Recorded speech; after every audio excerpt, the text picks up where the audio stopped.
We are live. We are live. A short video. I want to share a passage from St. Maximus the Confessor in his On Difficulties in the Church Fathers. Section 16 of what is called Ambiguum 10, from which we have the Greek or Latin word ambiguous, the slightly perplexing, open-ended yawning of a possibility, however you want to define the word ambiguous. But at any rate, a small paragraph, section 16, entitled Contemplation of the Holy Elijah and the Widow from Zarephath. I don't know how to pronounce it. But where we are going with this is itself a contemplation on the act of contemplation and how it is not a state, but more of a flow, dare I say, flow state, similar to daydreaming, but not altogether daydreaming. Here is the paragraph, and then we will zoom in, as it were, to the sentence in which the germ of the idea is, and what motivated me to turn on the record here. For whenever my soul, I misread it already. For whenever any soul, widowed of good things, and bereft of virtue and knowledge of God, welcomes into its home divine and discerning reason, it remembers its sins and in a certain way is taught to nourish the nourishing reason with the bread of the virtues, and to give drink to the fountain of life with true teachings, preferring to serve this source over its own nature, through which service it will offer, like a clay pitcher, its own flesh for the concise and efficient practice of the virtues. Here is the sentence. The intellect, like a flask of oil, will continually flow with contemplation and so maintain the light of knowledge. The intellect, subject of the sentence. Like a flask of oil, the comparison. Analogy. Will continually flow with contemplation, the indirect object, and so maintain the light of knowledge. So we're working at two levels here. If you will, I will ask for your patience as we go on the journey of understanding this sentence together. First off, the subject matter. St. Maximus is talking about the intellect. Let us pretend we don't know what we know about intellect, so as to see as much as possible from St. Maximus's point of view. The intellect, like a flask of oil. So slow down here. He's not saying what the intellect is. He is not providing a definition, making the understanding of the thing finite, letting that rubber band come back to itself. He's not performing the feat of elasticity, where a finite thing in its finitude is allowed to stretch by association until it cannot bear the distance within itself anymore. And so it comes back to itself and is nothing else than itself. You see how much force it takes in either direction, ambiguous direction, to make a thing seem to be more or less than what it is. This performance of elasticity in a thing's definition is what I am talking about. St. Maximus does not concern himself with elasticity, semantic elasticity. He is going for the analog. The an plus, I am a sucker for prefixes and suffixes. I'm an etymological nerd, and I have no or very little shame about that. So etymologically, an analogy, an n plus an plus logos, is a logos before. So think of the word anterior. A logos before, which is to say there was a logos after. So a logos before and after. And the two are not the same, but the two are similar. And we should not say, oh, the two cannot be similar. Rather, we should say, if so, how? Because that is the point of analogy, to get us to wonder how. How could it be that the intellect is like a flask of oil? And by extension, whenever using an analogy, we should remind ourselves to be aware that we are being invited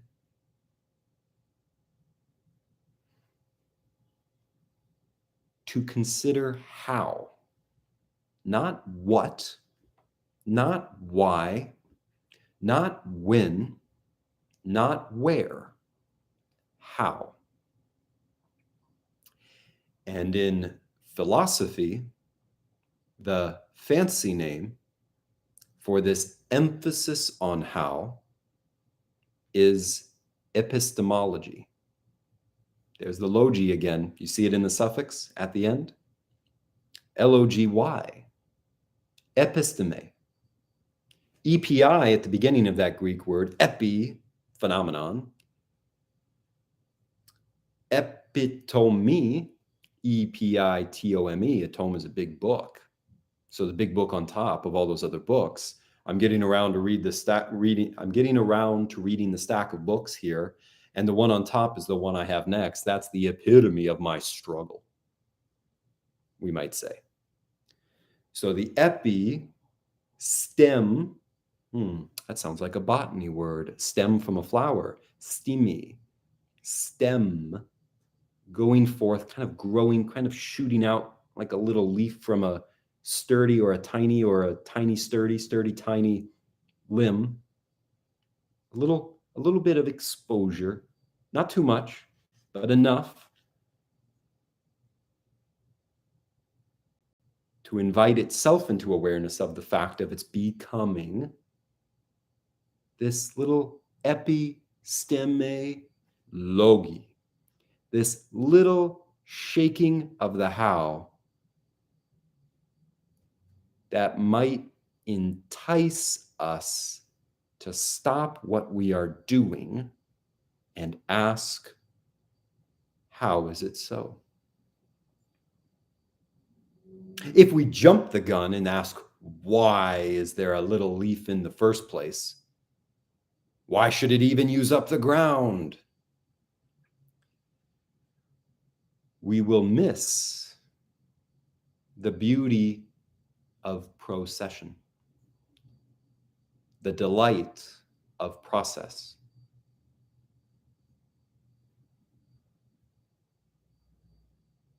the joy of being alive. The intellect, like a flask of oil, will continually flow with contemplation. And so, in this mode, in other words, maintain. What a verb. Maintain, young writer, your daily ritual.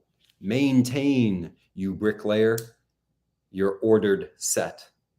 Maintain, player of the piano, your scales. They're all the same and different.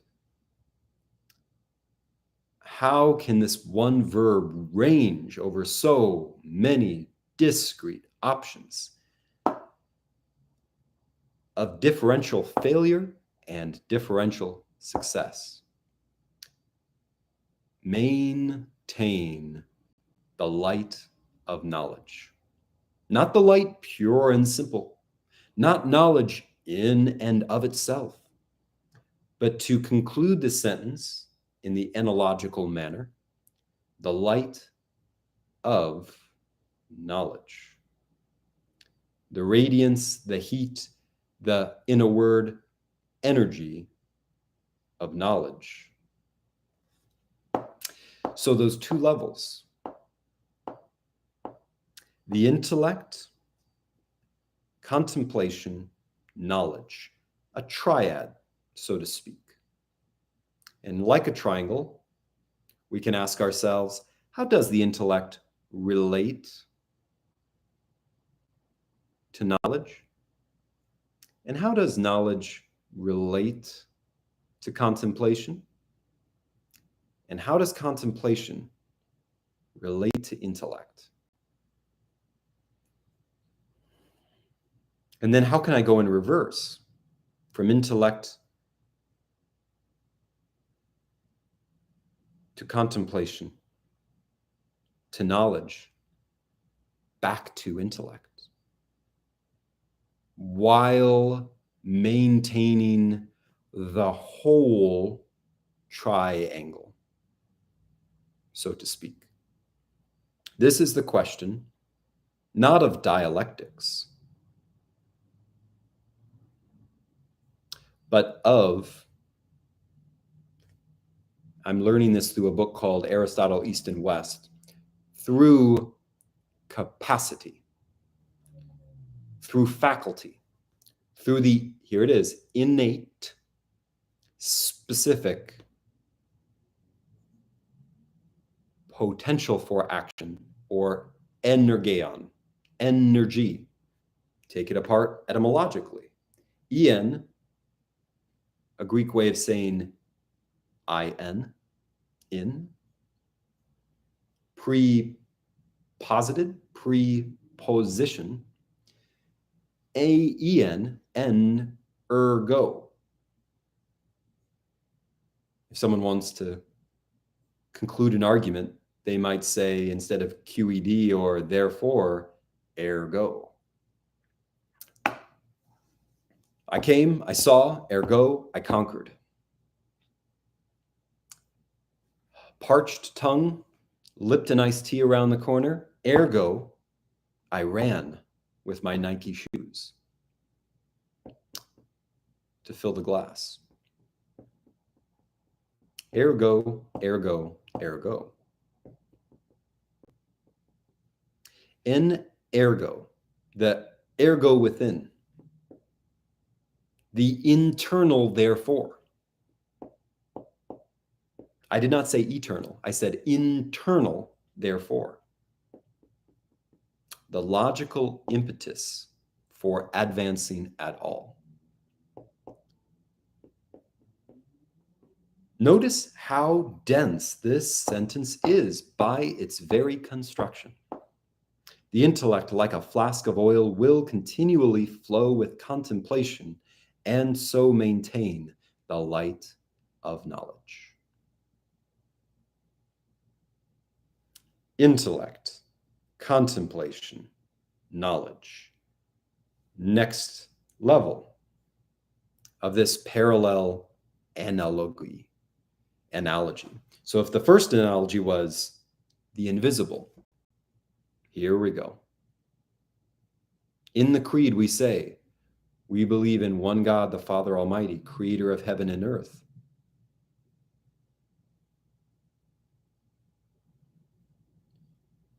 And I'm not going to be able to say it verbatim from the top of my head, but of all things visible and invisible, that's where I was trying to go. The visible and the invisible are real.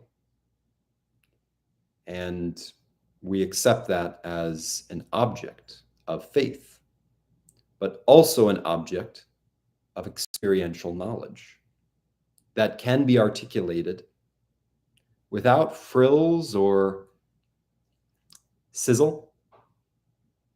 It can be delivered as a prepared steak. It can be. The invisible level, I have already said, and the relations that obtain between those invisible elements, namely intellect, contemplation, knowledge.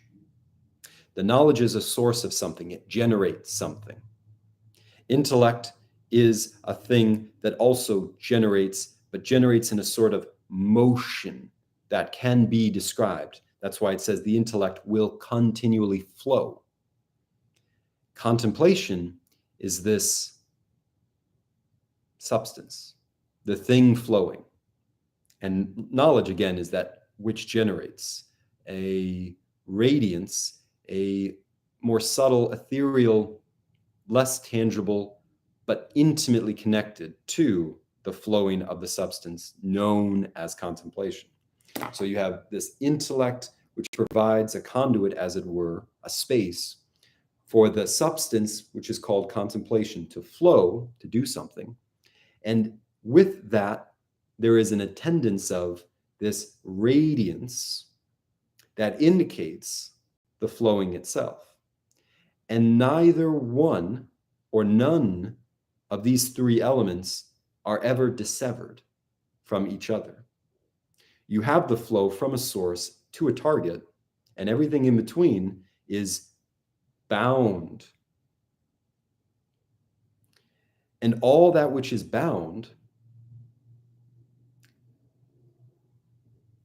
is encompassed by this light, or this itself surrounding itself, that is to the outermost, to the perimeter of itself, beyond which it is not, but in which it is altogether distributed from a core to a surface. That's very much the experience of seeing a candle. You see not only that center, but the radiance out of until it's gone, and then you're in darkness. But the moment you see any of the candle, you see all of the candle together in its multi-layered distribution of itself. All of that is visible. Flask of oil, light.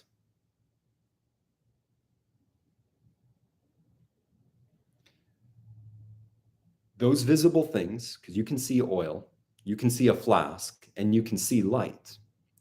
He pairs with the intellect, which you cannot see, contemplation, which you cannot see, and knowledge, which you cannot see.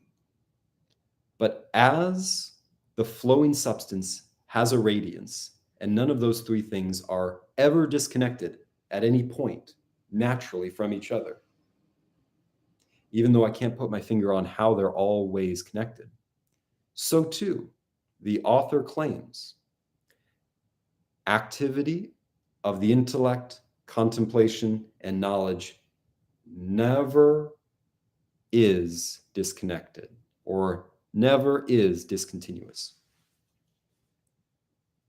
And so now we come back to square one and see why the choice of the verb maintain is so appropriate and sobering. Because just like a flask of oil, it can burn not all day, but just to the measure of the amount of oil. And when the oil is gone, the flame is gone, the light is gone. So if the light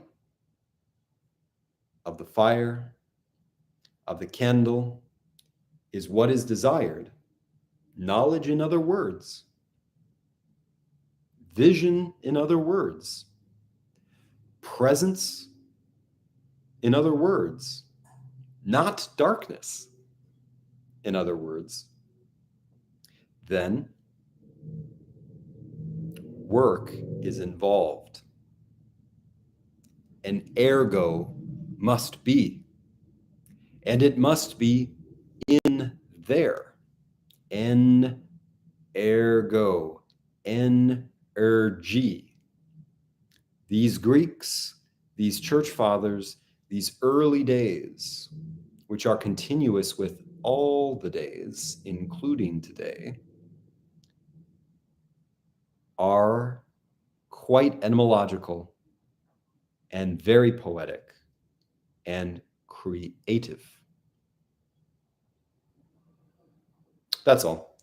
We're at 21 minutes and 40 seconds. Thank you for watching this. If you did watch it,